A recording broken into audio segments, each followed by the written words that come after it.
This video is part of the Pocket Page Roundup YouTube Hop for 2021. This is a group of scrapbookers focusing on pocket pages.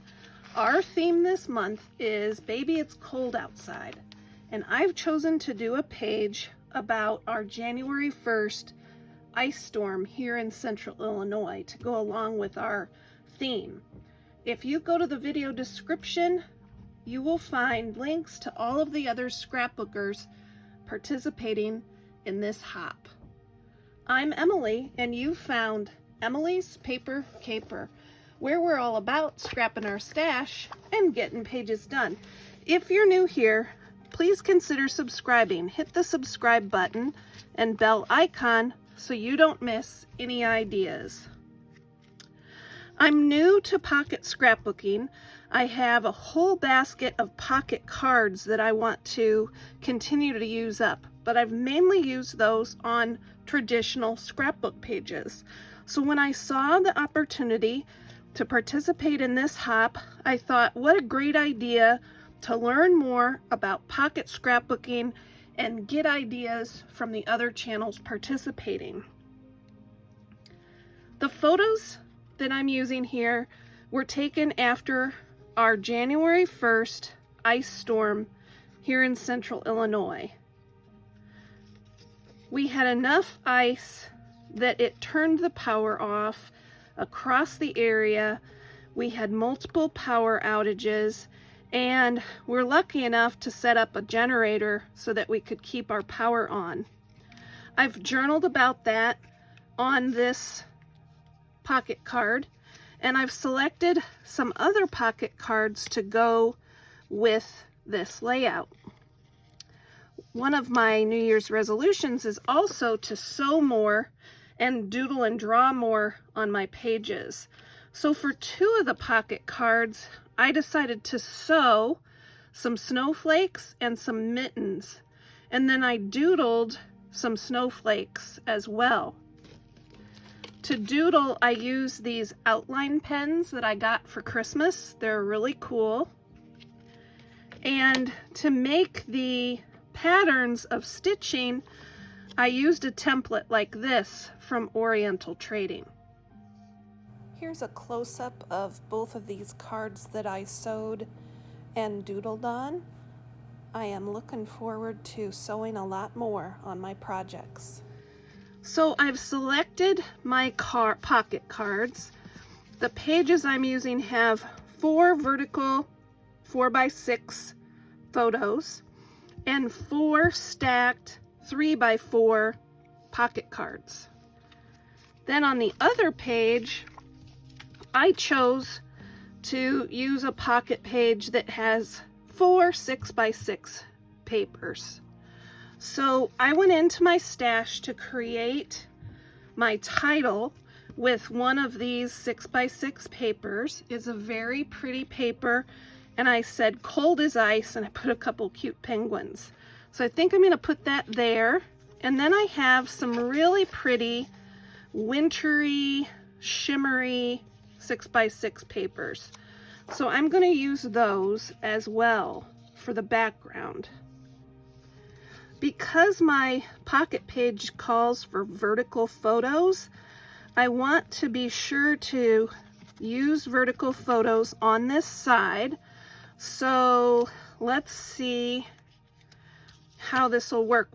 I took a picture of the generator to document that.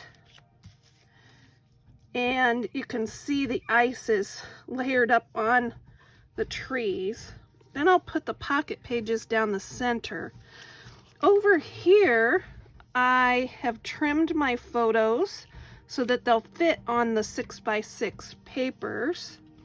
Here is a picture of our house. We had a major tree fall the first night of this storm. And in the week or so after this storm, we continue to have more and more branches falling. But this was the first branch to fall and the biggest. So I also have a number of snowflake embellishments pulled out to use on this page. So after I get things, the photos tucked in, I'm gonna go back in and embellish with these snowflake punches and stickers.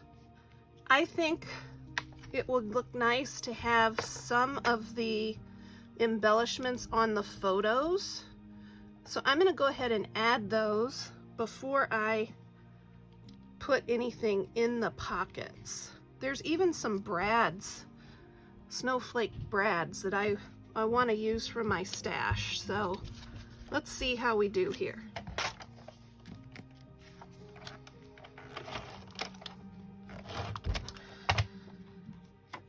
Because I don't like to waste anything, I actually punched some snowflakes out of the back of the photo mat, and then I will glue these on, but I've decorated the snowflakes with some stickles, and so I'm extending that photo mat paper a little bit by having punched out.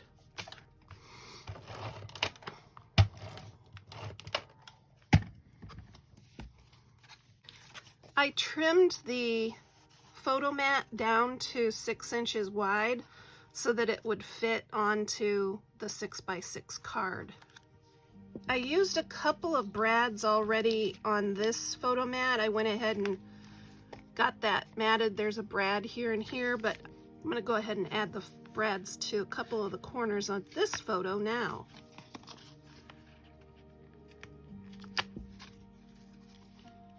Probably had these brads in my stash for at least 10 years.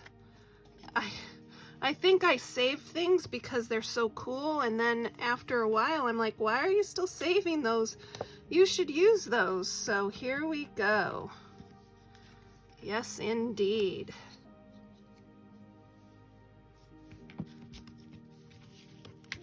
This one's already done, so I've just got to adhere it. I used the die cut from this photo mat on another layout, and then I punched some snowflakes from it. The paper was still plenty large enough to mat the photo, and so waste not, want not.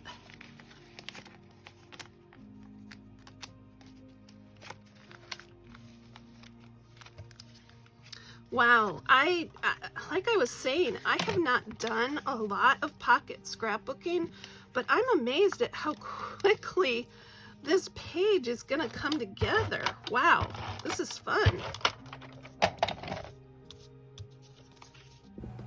Want to put a little cluster of embellishments in this corner of the photo. I'll use this liquid glue. It dries clear. It'll be perfect for the job.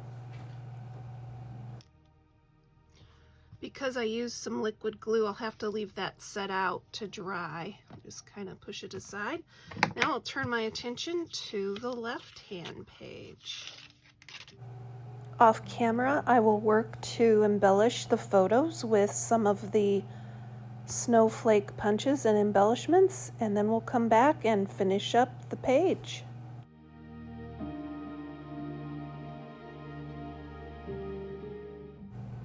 I'd love to hear if you are a traditional page scrapbooker or if you also enjoy doing pocket pages, or do you do a combination? What do you like about those different formats? Tell me about it down in the comments. I'm always looking for ideas, and so I would love to hear what types of scrapbooking you enjoy. Don't forget to check out the other channels participating in this pocket page roundup. Here is a look at how the pages turned out. Let's keep on scrapping our stash together. Here are some links to more videos with more ideas. Let's keep on scrapping.